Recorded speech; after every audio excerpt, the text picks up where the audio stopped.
Alright, let's go ahead and time us a box. The first thing you're probably going to ask is, well, where's the timing fan? Well, the easiest thing to do is follow the click. When the mechanisms run, you'll hear the clicking sound, and if you look, it's right here in the top. You can see here's the fan right here. Now, you notice that this fan has been clipped and it's got weights on it. There's really a couple of different ways you can do it to get the timing that you want. You can clip them and use weights. You can use the full size fan like this one.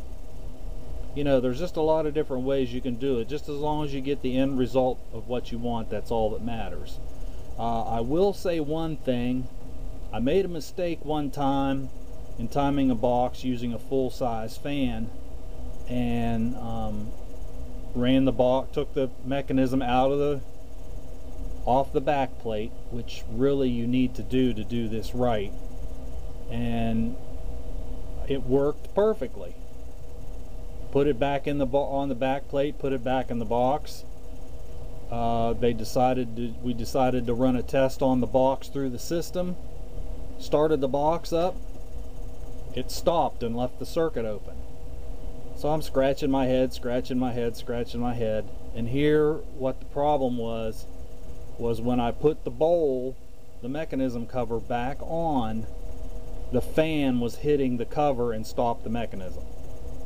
So that's one thing you gotta check about, is to make sure that your fan will not hit the bowl or does not hit parts of the mechanism and stop it. Now, I took the liberty before I started this video to check the timing on this particular mechanism. So if we lay this down here, we see that this is a 4-digit code wheel. So what we have to do is count the blows. So we have 1, 2, 3, one more is 4, 1, 2, 3, 4, 5, 6, so that's 10, 1, 2, 3 more, so that's 13. So we go to our timing chart. I'm going to try to bring this in here so it doesn't freak the camera out. But okay, so we go down here, we see number of blows 13. Here's your shield setting that I talked about earlier, 5/16 of an inch. Now I timed this and it took 35 seconds to make one round. So if I go across here, the closest thing I have to that is 34. So give or take. I broke my stopwatch, so I was using the sweep hand on my regular watch. We go up here to the top and we see that this box right now is timed at 1.5 timing. So okay, we want to change that. Do we want to speed it up? Do we want to slow it down? Well, here's a couple of options on what you can do. Alright, as we saw before, what we do is we can tip this up here and we see that we have weights.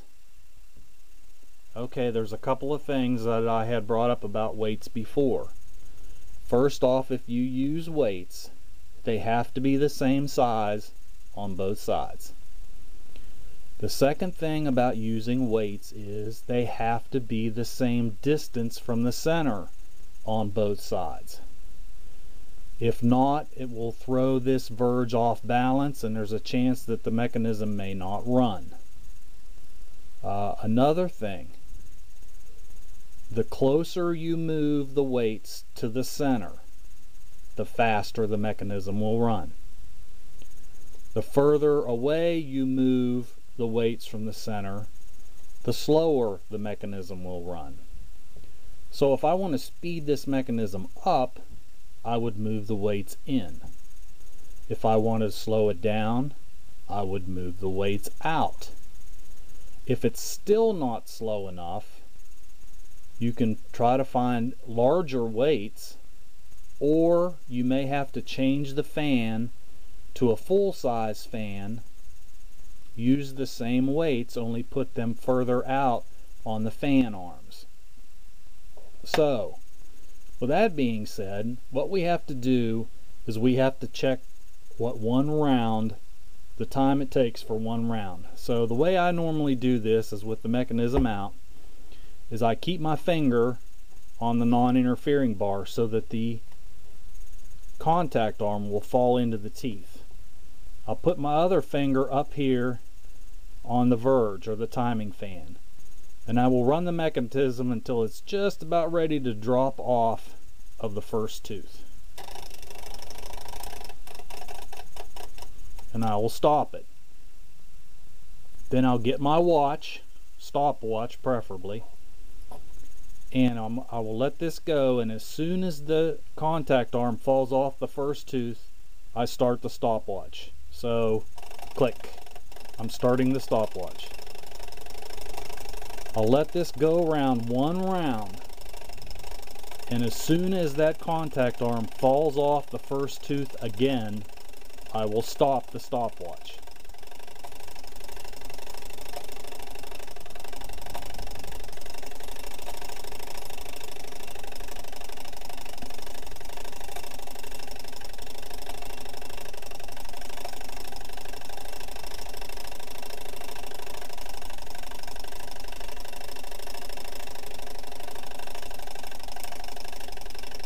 Stop. Alright, so once you've done that, if you have a chart or if you want to use the old style method, you can figure out how fast that box is running. So what I'm going to attempt to do here is I'm just going to take these weights off, and we will see how much faster this mechanism runs and what we end up with time wise, and we'll just kind of play it by ear and see what we come up with. Alright, so take the weights off, maybe.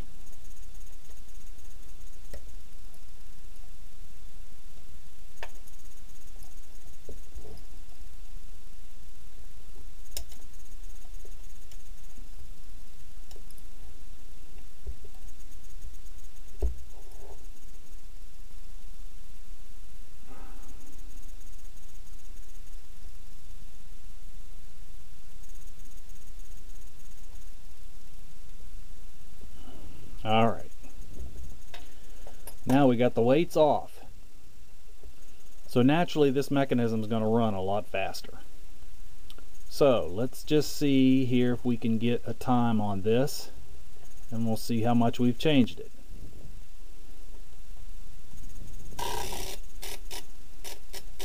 Well, you can tell already by the sound. Alright, here, we'll wait till my watch gets somewhere close where I can see it.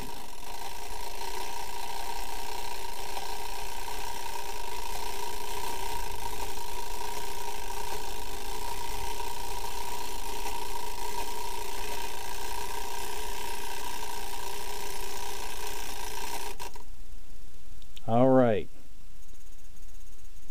so it only took 15 seconds that time. So let this run off behind me here. We'll bring the chart back in. Alright, where's our 13? We'll come across here to 15 seconds. Alright, so we're close to 17. We're a little bit slower than, or a little bit faster than 17. So you can pretty much say that we've changed this or cut the speed almost in half, because now we're down to 3/4 second timing. So as you can see, you just have to play with it and try to get everything as close as you can. You know, you can be pretty precise with these things and get them timed so they're almost exactly the same. And of course that's necessary when you have the non-interfering mechanisms to make sure they operate correctly. So that's my little gig on box timing. Again, I say it's definitely much easier to do if you take the mechanism off of the back plate and do it that way. And there again, some of the older mechanisms, some of the real old ones, they have timing fans like this. A lot of them do not. A lot of them have the timing fans like this. So, you know, again, it's what you want to try to get into and what you want to try to do. But actually, if you're really a stickler about wanting the non-interfering apparatus to work on your boxes, assuming that your boxes are all non-interfering, the easiest thing to do is to find your slowest box and time the rest of them to match. So I hope this educates everybody a little bit on how box timing's done. Stay tuned for videos coming up. Don't know exactly when yet, but here, this is the Alarm Doctor, and remember, properly maintained, there is no faster, more reliable way to notify the fire department than a municipal fire alarm telegraph system. See you next time.